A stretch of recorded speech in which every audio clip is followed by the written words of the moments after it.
Bismillahirrahmanirrahim. Asyhadu an la ilaha illallah wa asyhadu anna Muhammadar Rasulullah. Sallallahu ala Muhammad.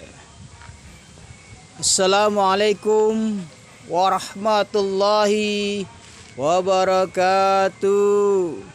Salam sejahtera, salam damai, salam kebahagiaan dan salam keselamatan dari Tuhan yang kita yakini masing-masing. Mencintai Allah Subhanahu wa taala serta mencintai Nabi Muhammad sallallahu alaihi wasallam dan menyebarkan cinta di bumi Allah Subhanahu wa taala. Pada kesempatan ini ataupun hari ini kami akan tetap konsisten menyampaikan karya puisi kontemporer situasionalisme dengan tema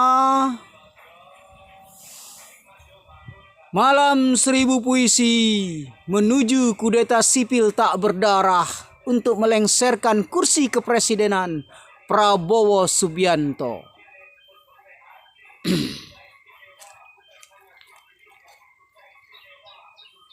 Saudaraku, judul hari ini adalah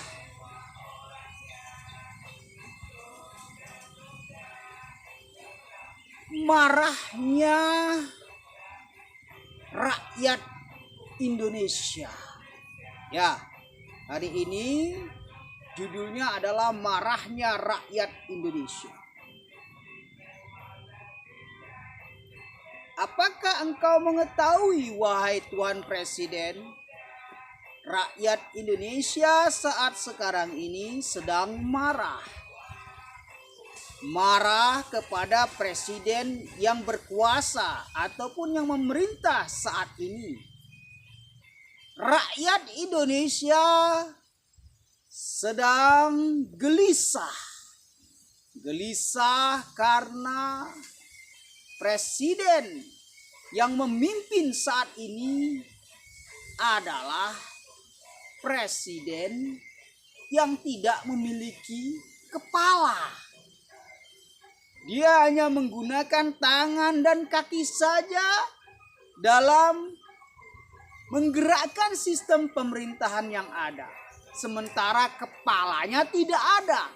Itulah presiden yang memerintah saat ini di Republik Indonesia tercinta. Itulah mengapa juga rakyat Indonesia marah. Marah karena memiliki presiden yang tidak memiliki kepala. Sementara presiden yang tidak memiliki kepala ini ditunjuk untuk menjadi kepala pemerintahan. Kepala saja tidak punya, kenapa bisa menjadi kepala pemerintahan di Republik Indonesia? Ini kan ironis, memalukan, menggelikan, serta membuat muntah seluruh rakyat Indonesia. Bahkan bayi-bayi yang baru lahir pun menangis sambil garuk-garuk kepala. Bayi yang baru lahir menangis sambil garuk-garuk kepala. Dia khawatir apakah dia lahir tanpa kepala juga, seperti presiden yang memerintah saat ini. Siapa dia? Anda tahu siapa dia? Presiden tanpa kepala. Itulah mengapa rakyat Indonesia marah. Terkadang rakyat Indonesia itu berjongkok seperti ini, melihat ke bawah lalu memegang kepalanya. Adakah kepalaku masih bersanding dengan leherku saat ini? Jika tidak ada, mereka ketakutan. Kenapa? Karena akan menjadi monster yang mengerikan. Bayangkan, presiden wujud dari monster yang mengerikan, memerintah Republik Indonesia. Manusia saja yang memerintah Republik Indonesia kita sudah ketakutan. Kalau ia tidak bijaksana. apalagi monster yang memerintah Republik Indonesia. Astagfirullah, subhanallah. Inilah kenyataan di Republik Indonesia. Wahai kaum terpelajar dan para aktivis, saatnya sing-singkan lengan kalian, turunlah ke jalan. Mari kita memberontak untuk melengsarkan presiden yang memerintah saat sekarang ini tanpa kepala itu turun dari kursi kemuliaan Presiden Republik Indonesia. Ingat, memberontak kepada sang presiden, menggantikannya, bukan memberontak kepada negara. Bedakan. Kita tetap berideologikan Pancasila. Kita tetap memegang teguh NKRI, harga mati tidak bisa ditawar. Tetapi bagi presiden yang tidak punya kepala, harus diganti dengan presiden yang memiliki kepala, agar Republik Indonesia tertata, damai, aman, sentosa. Kepala saja tidak punya, bagaimana bisa merasakan penderitaan rakyat miskin yang bertambah terus-menerus di Republik Indonesia ini? Jika kepala saja tidak dimiliki oleh sang presiden, bagaimana bisa merasakan penderitaan para sarjana yang termarginalkan di negaranya sendiri? Bila kepala saja presiden tidak memiliki, bagaimana bisa merasakan keluh kesah orang-orang yang terlantar?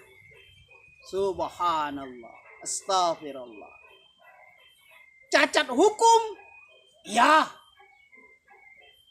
Mengangkat seorang presiden yang tidak memiliki kepala itu cacat hukum sebenarnya.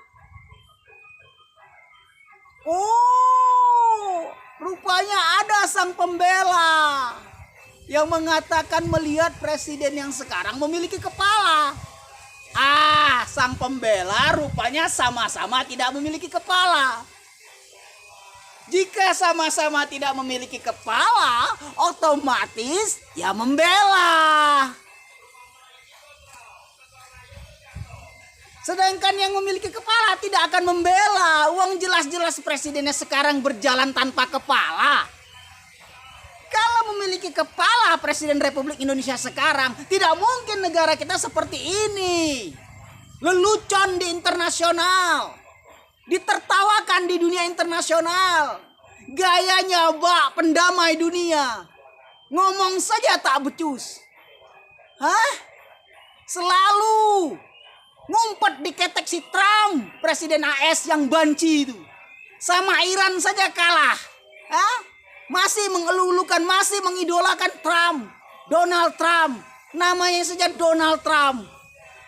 Adik iparnya ataupun saudara kembarnya ataupun sepupunya Donald Bebek. Lah, tahu sendiri Donald Bebek.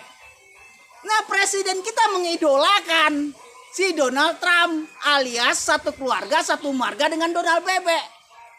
Bebek kalau berjalan, geol.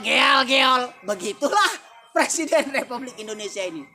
Mengikuti gaya si Trump, tetapi tidak memiliki kepala, sehingga dia tersesat dan menyesatkan seluruh rakyat Republik Indonesia. Ironis, mau muntah rasanya melihat perilaku presiden kita belakangan ini.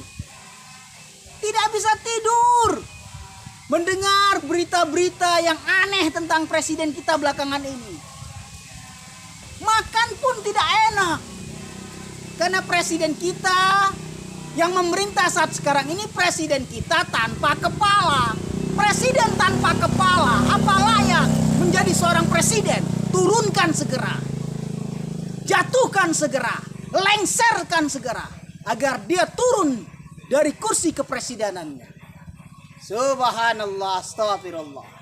Kudeta sipil tak berdarah akan terus kami kumandangkan sampai presiden yang memerintah saat ini turun dengan lapang dada dan mengatakan, ya, aku presiden tanpa kepala, ikhlas lahir batin untuk turun dari kursi kepresidenanku.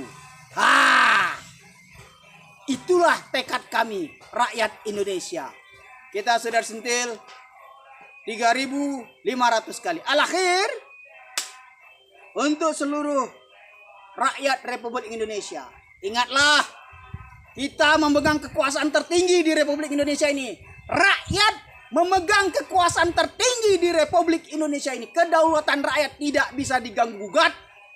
Presiden dan para pembantunya adalah ART di Republik Indonesia. Kitalah majikan yang sebenarnya di Republik Indonesia ini, yaitu rakyat Indonesia. Jadi jangan dibalik. Oleh karena itu rakyat Indonesia, bangkitlah, bangunlah. Engkau majikan, engkau bukan budak. Yang budak itu presiden dan para jajaran menterinya. Mereka itu kita gaji, kita pilih, kita angkat. Dan mereka itu juga ada batasan memerintahnya. Sudah MOU dengan kita 5 tahun. Jika tidak beres, pecat di tengah jalan. Tidak apa-apa, masih banyak calon-calon presiden yang lebih kredibel. Kapabilitasnya ada, intelektualnya lebih memadai. Dan yang paling penting, punya kepala. Barakallah, walhamdulillah rabbil alamin. Sallu ala nabi. Ngapunten. Untuk sekelas presiden silakan sedekah anak yatim 4.500 orang. Untuk saudara-saudaraku, sedekah anak yatim seikhlasnya saja. Insya Allah dilipat gandakan oleh Allah. Sallu ala nabi sallallahu ala Muhammad. Allahumma salli ala sayyidina Muhammad.